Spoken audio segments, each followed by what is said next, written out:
परिचय। आज मौसम बहुत अच्छा है। ये बहुत ही प्यारा दिन है। मुझे लगता है कि वर्षा अभी शुरू ही होने वाली है। हमें जितनी जल्दी हो सके अपने घर पहुंच जाना चाहिए। हाँ, तुम ठीक कह रहे हो। ओह, वर्षा शुरू हो गई। भाई, क्या मैं तुमसे कुछ पूछ सकता हूँ? हाँ हाँ, क्यों नहीं।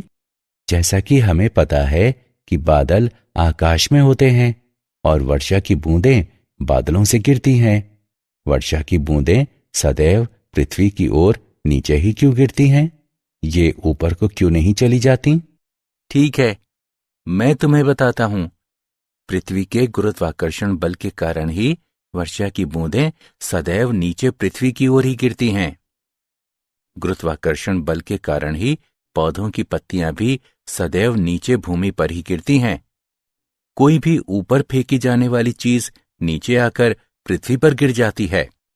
ठीक, अब मुझे मेरे प्रश्न का उत्तर मिल गया। भाई, मैं इस बारे में और जानना चाहता हूं। क्या तुम मुझे बता सकते हो? हाँ, बिल्कुल यश। मैं तुम्हें गुरुत्वाकर्षण के बारे में और बताता हूं। उद्देश्य। इस पाठ के अंत में आप निम्न करने में सक्षम हो जाएंगे।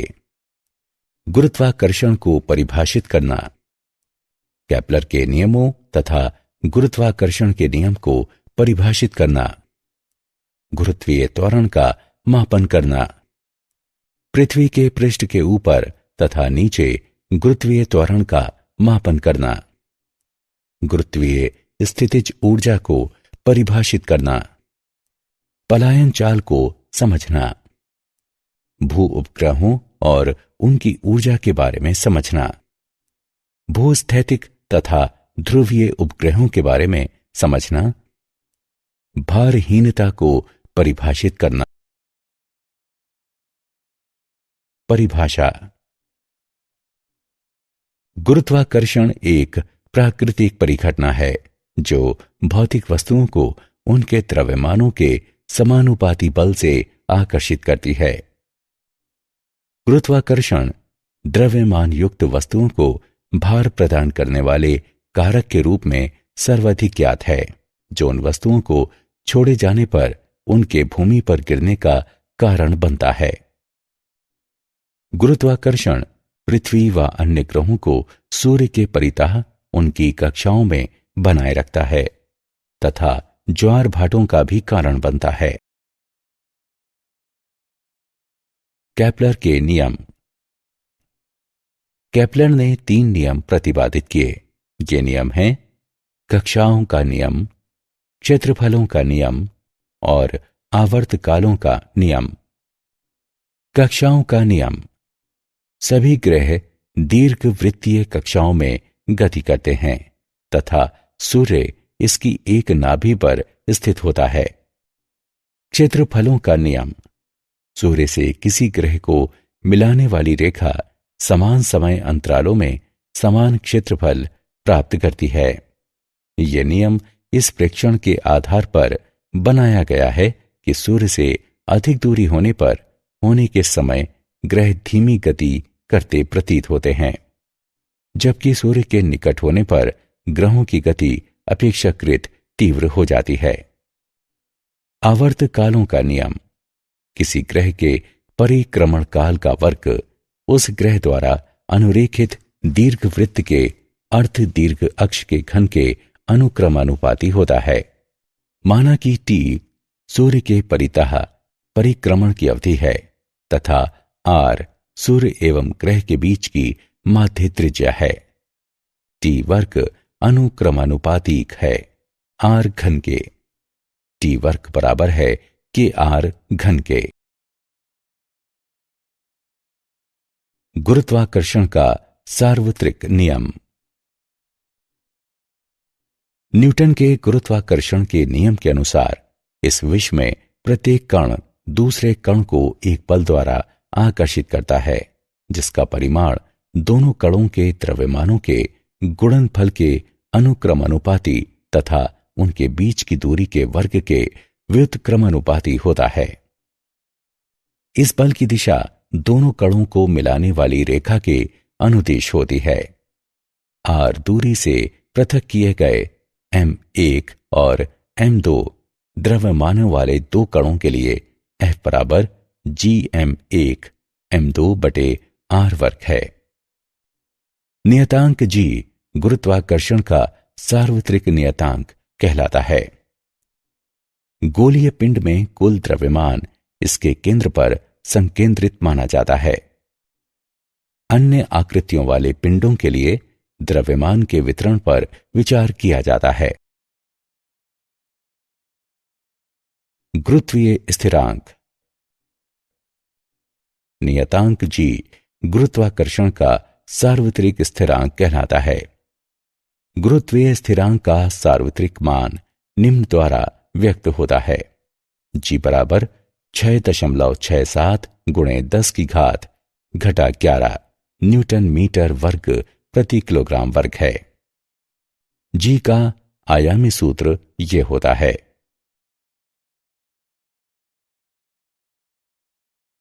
पृथ्वी का गुरुत्वीय त्वरण। जब एक वस्तु पृथ्वी पर होती है जबकि दूसरी वस्तु इसके पृष्ठ पर या इसके निकट होती है, तो पृथ्वी द्वारा अन्य वस्तु पर लगाया जाने वाला आकर्षण का बल गुरुत्वीय बल कहलाता है। अतः वो बल जिसके द्वारा पृथ्वी किसी वस्तु को अपने केंद्र की ओर आकर्षित करती है, तो ये गुरुत्व कहलाता है। पृथ्वी के पृष्ठ पर रखी m द्रव्यमान की कोई वस्तु एक बल का अनुभव करती है, जिसे निम्न रूप में व्यक्त किया जाता है, जहां me द्रव्यमान तथा re पृथ्वी की त्रिज्या है। गति के नियमों के अनुसार इस बल के कारण वस्तु एक त्वरण g का अनुभव करती है, जो निम्न रूप में व्यक्त किया जाता है। स्मॉल g बराबर कैपिटल G गुणे me बटे re वर्ग। पृथ्वी के पृष्ठ के नीचे तथा ऊपर गुरुत्वीय त्वरण। पृथ्वी के पृष्ठ पर g का मान एक स्थान से दूसरे स्थान पर परिवर्तित होता है, तथा जब हम पृथ्वी के पृष्ठ के ऊपर और नीचे जाते हैं तो भी ये परिवर्तित होता है। ऊंचाई के साथ परिवर्तन।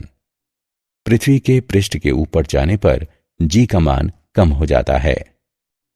m द्रव्यमान की वस्तु को पृथ्वी के पृष्ठ के ऊपर h ऊंचाई तक उठाने पर गुरुत्वीय त्वरण निम्न होगा। g डैश बराबर g गुणे 1 माइनस 2h बटे r। गहराई के साथ परिवर्तन। जैसे जैसे हम पृथ्वी के पृष्ठ के अंदर जाते हैं, पृथ्वी का अपने केंद्र की ओर वस्तु को आकर्षित करने वाला द्रव्यमान घटता जाता है और इसलिए g का मान निरंतर घटता है। पृथ्वी के पृष्ठ के नीचे h दूरी पर एक वस्तु m के लिए गुरुत्वीय त्वरण निम्न होगा। g डैश बराबर g गुणे 1 माइनस 2h बटे re। गुरुत्वीय स्थितिज ऊर्जा। गुरुत्वीय क्षेत्र में एक बिंदु पर गुरुत्वीय स्थितिज ऊर्जा एक इकाई द्रव्यमान को अनंत से उस बिंदु पर लाने के लिए किए गए कार्य की मात्रा होती है। जब m द्रव्यमान को अन्य द्रव्यमान m के गुरुत्वीय क्षेत्र में एक स्थिति से अन्य स्थिति में इससे दूर हटाया जाता है, तो m और m के बीच गुरुत्वाकर्षण बल के विरुद्ध बाह्य बल द्वारा कुछ कार्य किया जाता है। किया गया कार्य m द्रव्यमान से इसकी गुरुत्वीय स्थितिज ऊर्जा के रूप में जुड़ जाता है। अतः किसी बिंदु पर m द्रव्यमान की गुरुत्वीय स्थितिज ऊर्जा उस बिंदु पर गुरुत्वीय स्थितिज ऊर्जा तथा m द्रव्यमान के गुणनफल के बराबर होती है। पलायन चाल। क्या हम किसी वस्तु को इतने अधिक आरंभिक वेग से फेंक सकते हैं कि ये वापस पृथ्वी पर ना गिरे? हाँ, यदि हम किसी वस्तु को पलायन चाल से फेंकें तो ये वापस पृथ्वी पर नहीं गिरेगी। पलायन चाल वो न्यूनतम चाल होती है जिससे पृथ्वी के पृष्ठ से प्रक्षेपित की गई कोई वस्तु पृथ्वी के गुरुत्वीय क्षेत्र से बाहर निकल जाती है। पृथ्वी के लिए पलायन चाल v बराबर 11.2 किलोमीटर प्रति सेकंड है। चंद्रमा के लिए पलायन चाल v बराबर 2.3 किलोमीटर प्रति सेकंड है। यही कारण है कि चंद्रमा पर कोई वायुमंडल नहीं है। यदि चंद्रमा के पृष्ठ पर गैसीय अणु बने तो उनकी चाल 2.3 किलोमीटर प्रति सेकंड से अधिक होने के कारण वे चंद्रमा के गुरुत्वीय क्षेत्र से बाहर पलायन कर जाएंगे। उदाहरण। आइए पलायन चाल का एक उदाहरण देखें। चंद्रमा के पृष्ठ पर पलायन चाल की गणना करें। चंद्रमा का द्रव्यमान, चंद्रमा की त्रिज्या और जी का मान दिए गए हैं।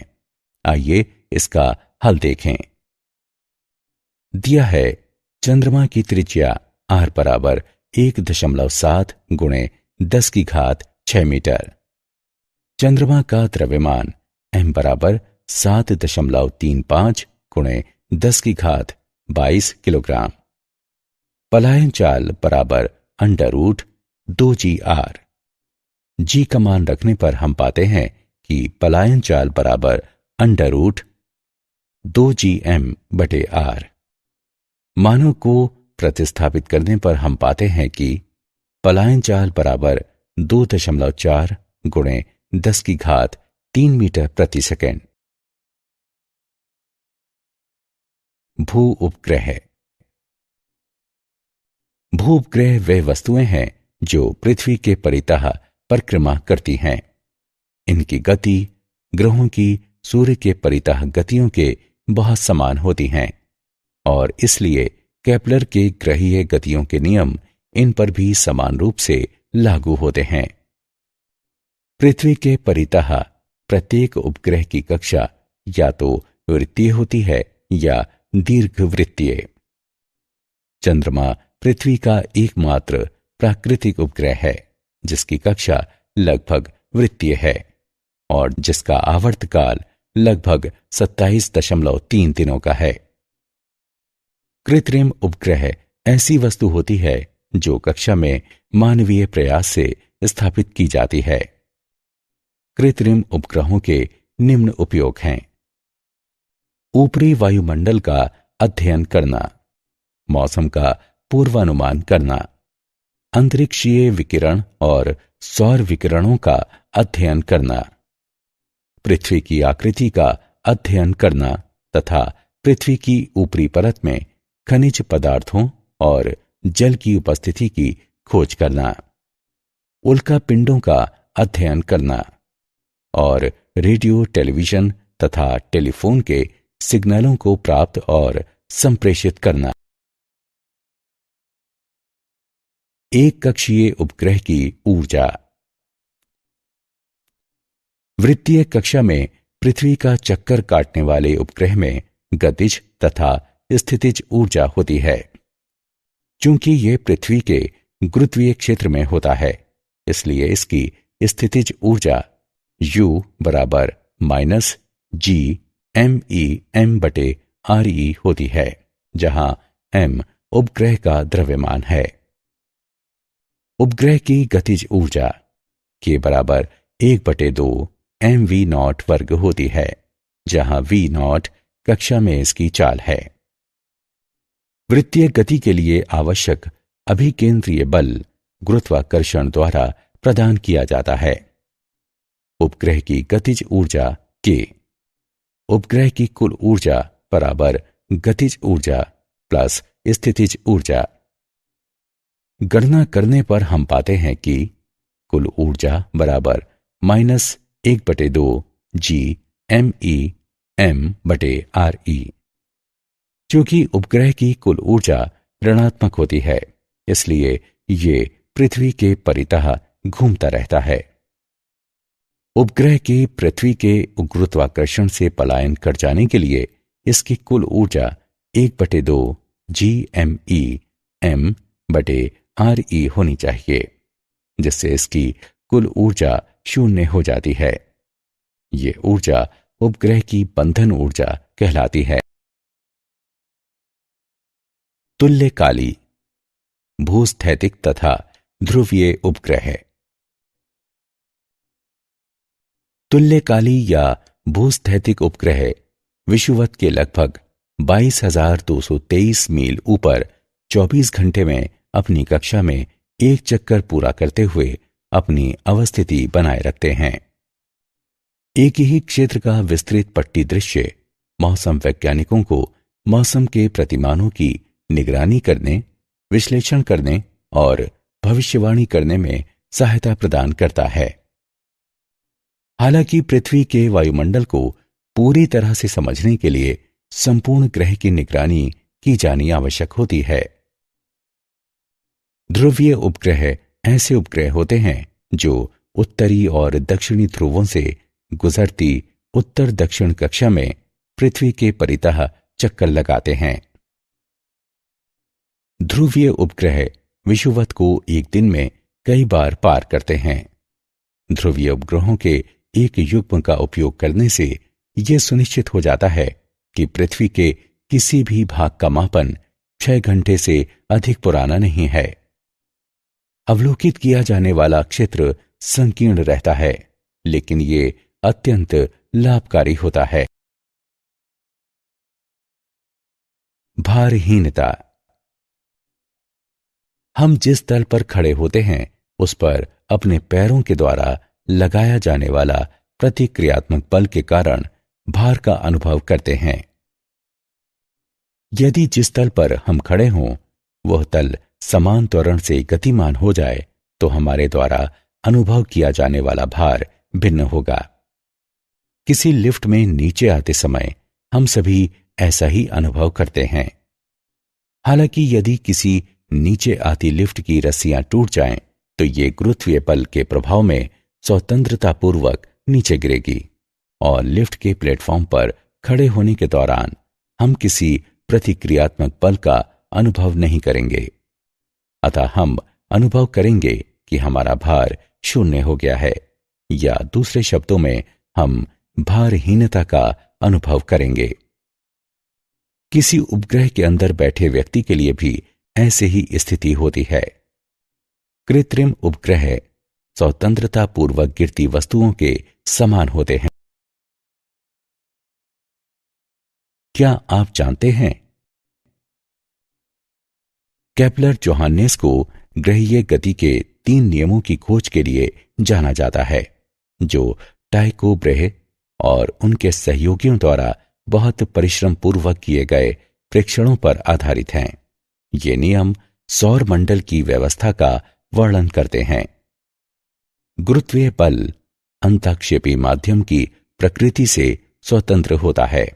ये अन्य वस्तुओं की उपस्थिति या अनुपस्थिति से भी स्वतंत्र होता है।